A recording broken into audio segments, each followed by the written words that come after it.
Hai semuanya, perkenalkan nama aku Rahmadini Aulia dari kelas 6H. Pernah nggak sih kamu punya ide keren tapi mentok gara-gara dana? Tenang, sponsor bisa jadi solusinya asal kamu tahu cara menyusun rencana bisnis yang bikin mereka bilang, saya mau invest. Di video ini kita bongkar strateginya. Yuk kita mulai. Langkah pertama untuk menyusun rencana bisnis sponsor yaitu membuat deskripsi rencana bisnis sponsor. Gimana sih cara buatnya? Pertama, kita bahas soal visi dan misi. Ibarat kompas, ini yang nentuin arah tujuan bisnis kita. Mau dibawa kemana, mau jadi apa, dan kenapa bisnis ini layak diperjuangkan. Semuanya terangkum di sini. Lanjut lagi ke produk atau layanan. Nah, ini dia senjata utama kita. Apa yang kita tawarkan ke pelanggan bukan cuma produk biasa, tetapi solusi yang beneran kerasa. Sesuatu yang bikin hidup mereka lebih gampang, lebih asik, atau lebih bermakna. Terakhir, kita masuk ke nilai dan diferensiasi. Ini nih yang bikin bisnis kita stand out di antara yang lain. Apa sih hal spesial yang cuma kita punya? Kenapa sih orang-orang harus pilih kita dan bukan kompetitor yang lain? Nah, disinilah keunikan kita bicara. Setelah kita punya fondasi yang solid seperti visi, misi, produk, dan nilai unik bisnis kita, sekarang saatnya kita ke tahap berikutnya, yaitu tujuan sponsorship. Apa sih tujuan dari semua rencana sponsorship ini? Emangnya cuma soal logo dan dana aja? Yuk, kita bedah bareng. Pertama, tentu kita pengen dapetin dukungan, baik finansial maupun non-finansial. Tapi, lebih dari itu, sponsorship yang bagus itu ibaratkan kerja tim dua arah. Saling memberikan manfaat dan dukungan.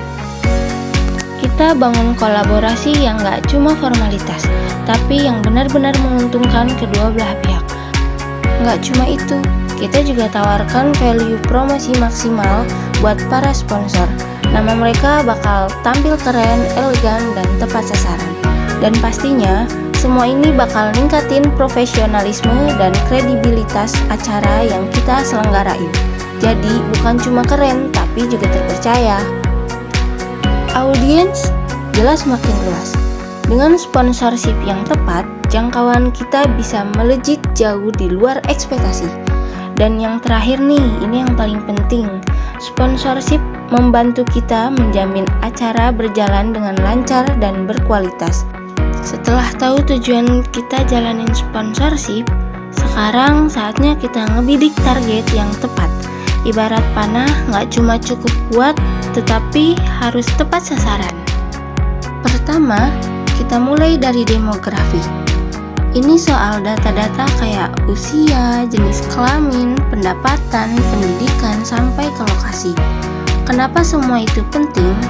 Karena setiap beda usia, beda juga cara pendekatannya. Lalu ada psikografi.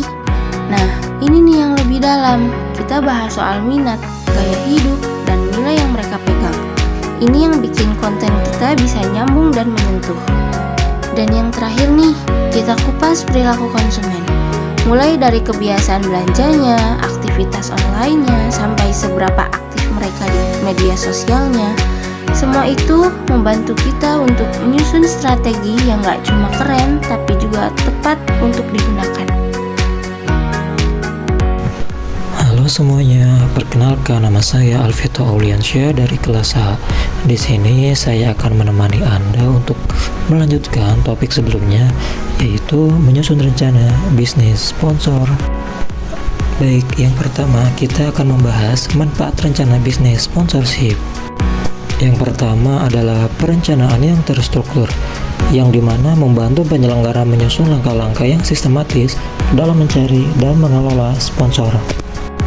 Yang kedua adalah menarik minat sponsor potensial, yang dimana memberikan gambaran yang jelas mengenai keuntungan yang bisa diperoleh sponsor sehingga lebih meyakinkan. Yang ketiga adalah menentukan nilai dan paket sponsorship yang tepat, yang dimana membantu menetapkan nilai jual berdasarkan exposure, audiens, dan dampak acara. Yang keempat adalah meningkatkan peluang keberhasilan event, yang dimana dengan dukungan sponsor, penyelenggaraan acara menjadi lebih lancar dan profesional. Dan yang terakhir adalah membangun citra positif, yang dimana rencana bisnis yang baik menunjukkan keseriusan dan kredibilitas penyelenggara di mata sponsor maupun publik. Baik, selanjutnya kita akan membahas strategi pengelolaan rencana bisnis sponsorship. Yang pertama adalah identifikasi target sponsor yang relevan, yang dimana dengan melakukan riset mendalam untuk memahami siapa saja calon sponsor yang memiliki visi dan audiens yang sejalan.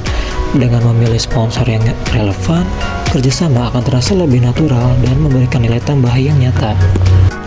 Yang kedua adalah tawarkan proposal yang menarik dan terukur, yang dimana proposal ini harus menjelaskan dengan jelas konsep acara, profil audiens, serta manfaat konkret yang bisa didapat sponsor. Sertakan pula data pendukung dan indikator keberhasilan yang terukur. Dengan proposal yang terstruktur dan profesional, peluang mendapatkan persetujuan sponsor akan jauh lebih besar. Yang ketiga adalah susun paket sponsorship yang fleksibel, yang dimana tidak semua sponsor memiliki kebutuhan dan anggaran yang sama.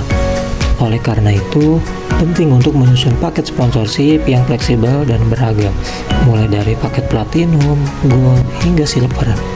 Paket yang variatif akan memudahkan sponsor memilih dan meningkatkan peluang kerjasama. Lalu yang keempat adalah bangun komunikasi yang baik dan transparan, yang dimana lakukan komunikasi secara rutin dan transparan, baik dalam bentuk pertemuan langsung, update email, maupun laporan berkala. Pastikan sponsor selalu mendapatkan informasi terbaru tentang perkembangan acara dan penggunaan dana sponsorship. Dan setelah acara selesai, jangan lupa untuk melakukan evaluasi bersama dan memberikan laporan hasil yang jelas agar kepercayaan tetap terjaga. Lalu untuk materi yang terakhir adalah proyeksi keuangan dan pengukuran keberhasilan. Yang pertama adalah proyeksi keuangan, yang dimana pada bagian ini Anda harus menyusun perhitungan yang realistis mengenai berapa banyak uang yang diharapkan dapat diperoleh dari sponsor. Proyeksikan juga pendapatan dari berbagai paket sponsorship yang telah disusun. Lalu di bagian pendapatan sponsorship, yang dimana pendapatan ini berasal dari berbagai paket sponsorship yang kita tawarkan kepada calon sponsor, mulai dari paket platinum, gold, silver, hingga custom package. Dalam proyeksi keuangan, kita harus memperkirakan jumlah sponsor yang akan bergabung dan nilai kontribusi masing-masing paket. Lalu di bagian pengeluaran, yang dimana pengeluaran ini meliputi biaya produksi materi promosi, biaya event, atau aktivitas yang melibatkan sponsor, biaya administrasi, serta biaya komunikasi dan pelaporan kepada sponsor. Dengan pengelolaan pengeluaran efisien, kita bisa memaksimalkan keuntungan dan menjaga hubungan baik dengan sponsor. Lalu yang kedua adalah pengukuran keberhasilan, yang dimana setelah proyeksi keuangan, hal penting berikutnya adalah mengukur keberhasilan kerjasama sponsorship. Laporan ini sangat penting untuk evaluasi dan menjadi bahan perbaikan di masa mendatang. Dengan pengukuran yang tepat, kita dapat memastikan bahwa kerjasama sponsorship tidak hanya berjalan lancar, tetapi juga memberikan nilai tambah yang nyata bagi semua pihak. Lalu, untuk menunjukkan bagaimana keberhasilan sponsorship dapat diukur, berikut beberapa metrik yang berguna. Di antaranya, yang pertama adalah brand awareness, yang dimana sejauh mana sponsor mereknya mendapatkan exposure yang diinginkan.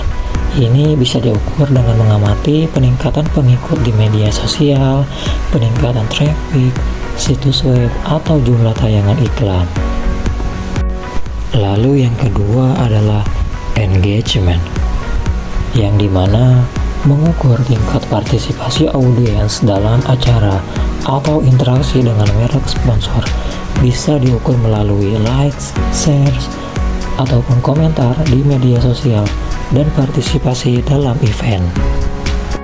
Lalu yang ketiga adalah penjualan, yang dimana jika sponsor berkaitan langsung dengan produk atau layanan yang dijual, kita bisa mengukur apakah ada peningkatan penjualan selama atau setelah periode sponsorship. Dan yang terakhir adalah survei sponsor, yang dimana melakukan survei terhadap sponsor untuk mengukur kepuasan mereka terhadap exposure dan hasil yang diperoleh. Sekian dari saya dan rekan saya, sampai jumpa.